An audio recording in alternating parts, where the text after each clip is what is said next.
Hey, I'm Nicole from Low Income Relief, and this is your weekly low income news update. In nationwide news, the USDA has released an update about replacing stolen SNAP benefits. As I've said in previous videos, the states were required to submit their replacement plans by the end of February. So now the USDA is reviewing all of those plans and trying to get them approved so that you can start getting those stolen benefits replaced. As of today, Vermont and Maryland have had their state plans approved. I'll keep you updated as more states get added to that list. In other news, the Department of Health and Human Services sorry, I have a headache today. This is really hard for me. Has also released an additional $560 million for LIHEAP funds. In the last 2 months, the agency has released over $1.5 billion toward that program. So if you need help with your heating and cooling costs, you absolutely need to contact your local LIHEAP agency. For those who don't already know, LIHEAP stands for the Low Income Home Energy Assistance Program, and it provides a payment directly to your utility provider to cover your heating and cooling costs. These funds are usually administered by local community action councils or community action agencies, but you can always reach out to your utility provider and ask them because they will know who distributes those funds in your area. In other news, the newly passed Inflation Reduction Act also makes vaccines free under Medicare Part D. The Department of Health and Human Services estimates that this will save seniors about $70 or so. This one's really cool. AutoTrader is offering $3,000 in gas money through their Fueled by AutoTrader sweepstakes. This grand prize will be awarded to 11 people, which means that 11 different people will be able to take home that $3,000 prize. In order to win, you must enter by April 21st. The entry form asks for your name and email address, and it's free to enter. You can follow the link below for that entry form. And remember, you can only enter the sweepstakes one time. If you submit more than one entry, you will be disqualified. I've already entered, and I hope that you will too, because this is a great opportunity to ease your budget. Now, 10 more people have been charged in connection with a massive fraud scheme this week. That brings the total to more than 60 people who were involved in this crazy scheme to steal more than $250 million from a pandemic program intended to feed hungry children in Minnesota. According to Minnesota Attorney Andy Luger, this conspiracy is the largest pandemic-related fraud scheme that has been discovered.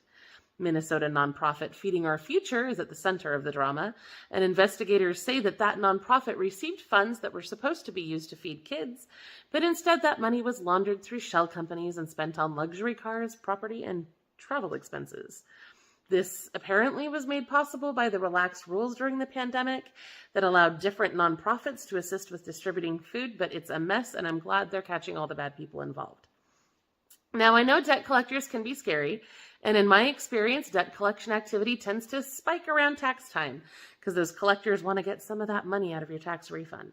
If you get sued for a debt, you need to know about Solo Suit. I've used this service myself, and I'm thrilled to have partnered with them as well because this service is honestly very great.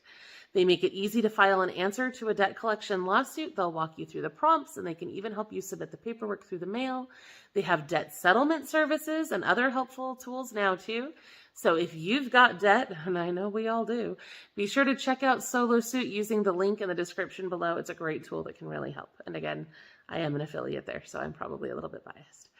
Okay, so with that in mind, let's move on to the local news for today. Now, I want you to know I have been reading all of your comments, and I know a lot of you get very frustrated because you watch our video and you don't see your state listed. So I spent hours digging through the news trying to find updates for every single state, and I do have updates for 35 states for you today, including states like Montana and Wyoming that usually don't make the list.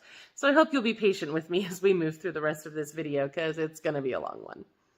All right, so in Alaska, the Anchorage Assembly is working toward the purchase of a 17-acre facility in Midtown, which could be turned into a homeless shelter and additional low-income housing. In Arizona, Cox Communications has stated that it will bring high-speed internet services to certain parts of rural southern Arizona by the end of this summer. Make sure you check lowincomerelief.com/internet to see if there's a discount there that can help you. The Gila Library has also, Gila? I don't know how you say that in Arizona. That library system also has some new museum passes that are really cool. You might want to check those out, literally. In Arkansas, Central Arkansas water officials have announced that low-income households can receive up to $2,000 toward their current and future bills and an additional $2,000 toward your past bills. That's up to $4,000 to offset the cost of your utilities. That money will be issued on a first-come, first-served basis, so you will need to apply right away before the money runs out. In California, a new guaranteed income program is being offered through a partnership between the City of Sacramento and the United Way. This program will provide $500 per month in cash with no strings attached to 80 eligible households. In order to qualify, you must live in the City of Sacramento and meet the income limits.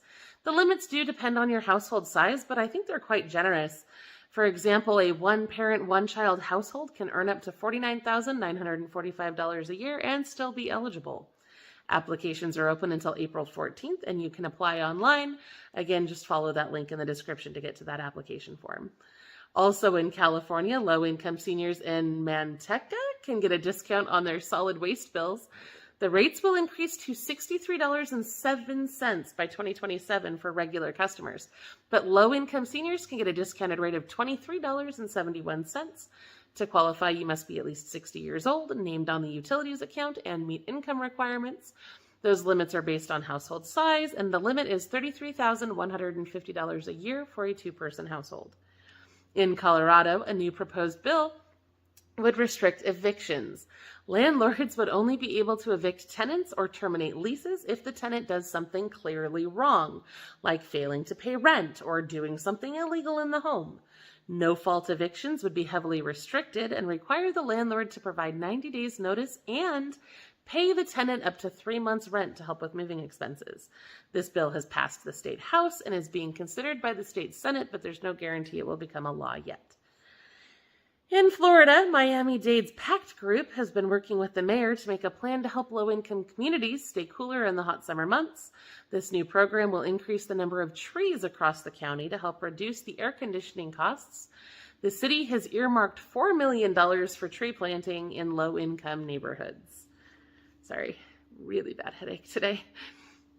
In Idaho, the state legislature has approved $32 million in rental relief funding for residents who do not live in Ada County. The funding has been provided to an Idaho Housing and Finance Commission program, so I would contact them if you need assistance with rent in that state. In Illinois, a new law has passed that will mandate paid time off based on hours worked. The new law takes effect January 1st, 2024, and will make sure that employees do not need to explain the reason for their absence as long as they provide sufficient notice. The law requires employers to provide 1 hour of paid time off for every 40 hours worked, with a maximum of 40 hours of paid time off required by law. Employees must be able to access that PTO after 90 days of employment. Unfortunately, this law does not apply to residents of Cook County, including Chicago, because those locations are covered by existing local laws. Also in Illinois, an organization called Faith Coalition for the Common Good is working to end juvenile court fines. There are currently 2 proposed laws in the state legislature that would eliminate these fees and fines, which disproportionately hurt low-income families, and instead replace the monetary punishment with different consequences so that people don't have to choose between things like fines and healthcare. In Indiana, the seasonal moratorium that stops energy providers from shutting off your service due to non-payment ended this week. If you have past due bills, you need to reach out to the LIHEAP program right away to apply for those benefits. You can also call 211 or reach out to your local community action council for additional assistance. There is help out there. Please get it. In Iowa, new plans to improve legal aid access in rural areas have been announced. It also appears that legal fees for low-income people who need a court-appointed attorney will be reviewed, which is really good news because Iowa charges far more for court-appointed representation than any other state. In Kansas, the governor is trying to raise awareness of the Affordable Connectivity Program, which can provide up to $30 per month towards your internet bills. Only 21% of eligible families in Kansas are enrolled in this program, so they're trying to get those numbers up. In Maine, the Maine Housing Authority told the CBS 13 team that they are distributing double LIHEAP benefits this year. If you received LIHEAP prior to the new legislation, then you should receive a second payment that was equal to the first, and if you are just now applying for LIHEAP, you'll receive a double benefit immediately. The extra benefit is not a mistake, it's not a glitch, and it does not need to be paid back. In Maryland, a nonprofit called Enterprise Community Partners is offering grants to help low-income seniors stay in their homes as they age. These grants are going to be provided to nonprofits who serve seniors in the state, and nonprofits have to apply by April 14th to be considered. If you know of a nonprofit that serves seniors in your area, please let them know about this. In Massachusetts, low-income Dartmouth residents can subscribe to community solar projects through Eversource East. This program is designed to help provide electricity bill credits to low-income subscribers. You can get more information about that from South Coast Today or Eversource East.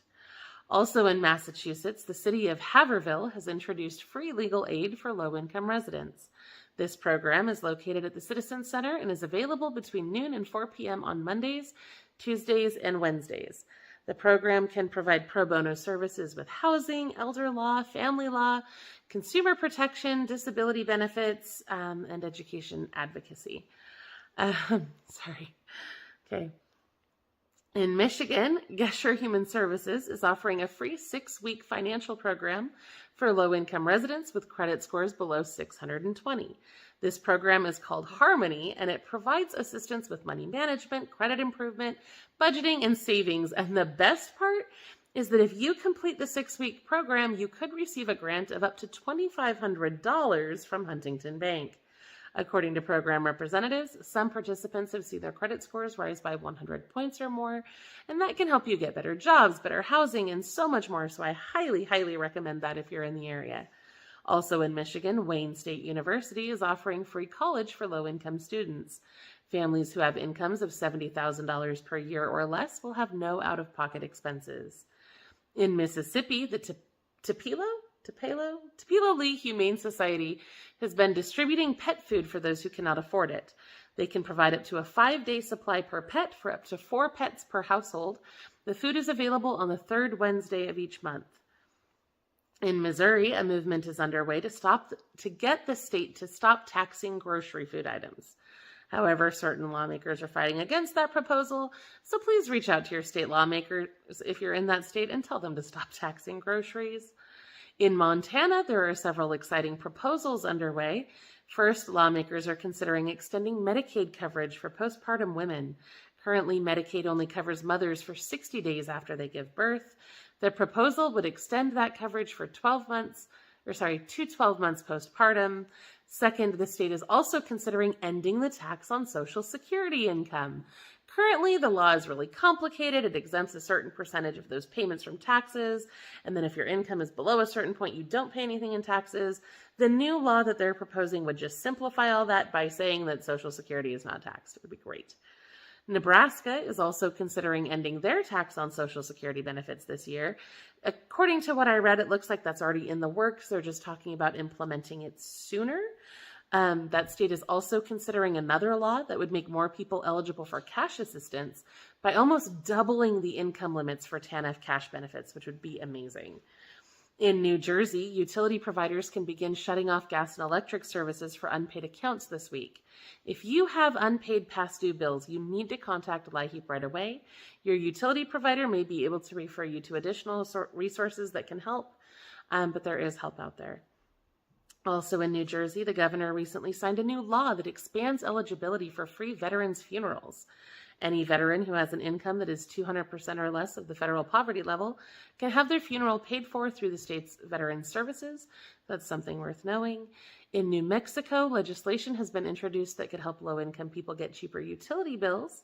The new law would provide utility bill credits to eligible residents of low-income housing units. In New York City has introduced a new pilot program that is designed to help low-income neighborhoods recover from flooding. This program will provide grants of up to $15,000 for homeowners who live in a 1 to 4 unit home and have an income that is 165% or less of the area's median income. Those grants will be provided within days of any flooding, and there would be no restrictions on how that money could be spent. That could be very, very helpful. In North Carolina, the Medicaid expansion is one step closer to becoming a real thing. It passed with overwhelming approval from the state Senate on Tuesday, and this new legislation could bring Medicaid to 600,000 people in the state if it actually passes all the way through. In Ohio, the Education Service Center of Eastern Ohio is helping low-income families get access to free driver's ed. You can contact them if you live in Mahoning, Trumbull, or Columbiana counties. In Oregon, I have an update on that low-income housing situation I've been telling you about every week.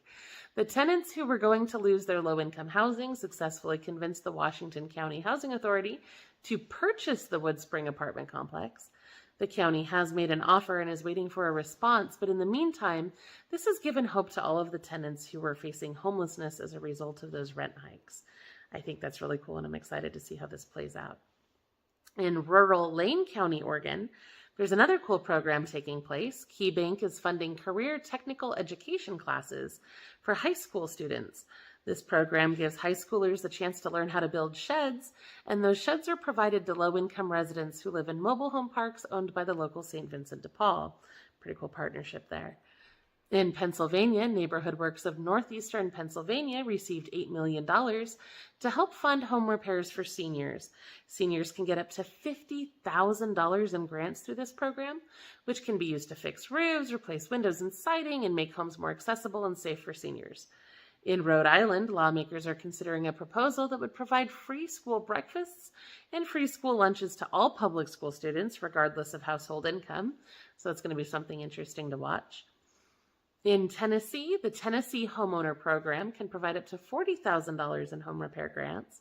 These grants can be used for electrical work, roof replacement or repair, HVAC system repair or replacement, plumbing replacements, and more. In order to be eligible, you need to have an income that is at or below 80% of the area median income, and you must own and occupy the home that will be repaired.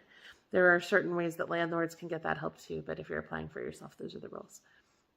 In Texas, bad headache today. In Texas, new state laws have been proposed to help fix the shortage of lawmakers in rural parts of the state.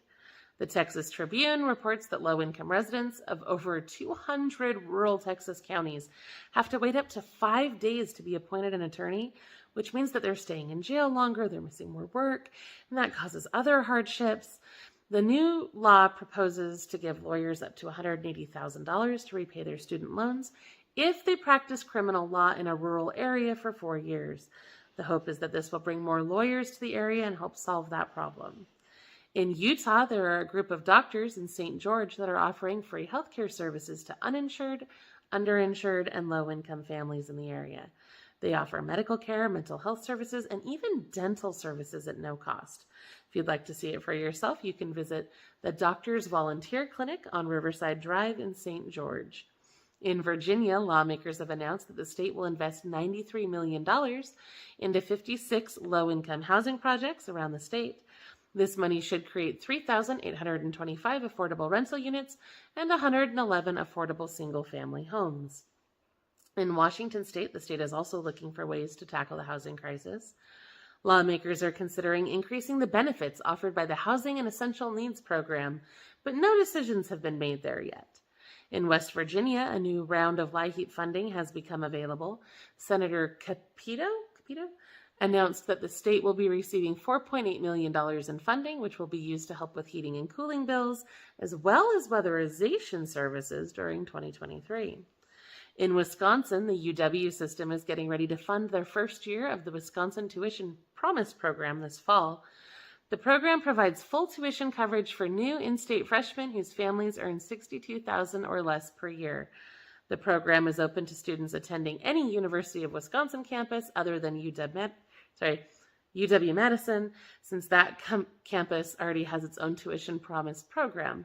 Interested students will need to contact the University of Wisconsin for details. I hope I'm making sense because I am starting to really struggle. All right. In Wyoming, the Lander City Council has approved an update to the city's low-income utility rate discounts. The new requirements are based strictly on household size and income. If your household's income is 133% of the federal poverty 133% of the federal poverty level or less for your household size, then you will be able to get 50% off your monthly water and wastewater service fee. The discount tapers as your income increases, and it tapers down to 40% for those who bring in 150% or less of the federal poverty level. We have the exact FPL numbers on our website, so you'll want to check that link below to see if you qualify. Thank you for watching. I will see you next week, and in the meantime, please don't forget to check out our video on hardship grants for more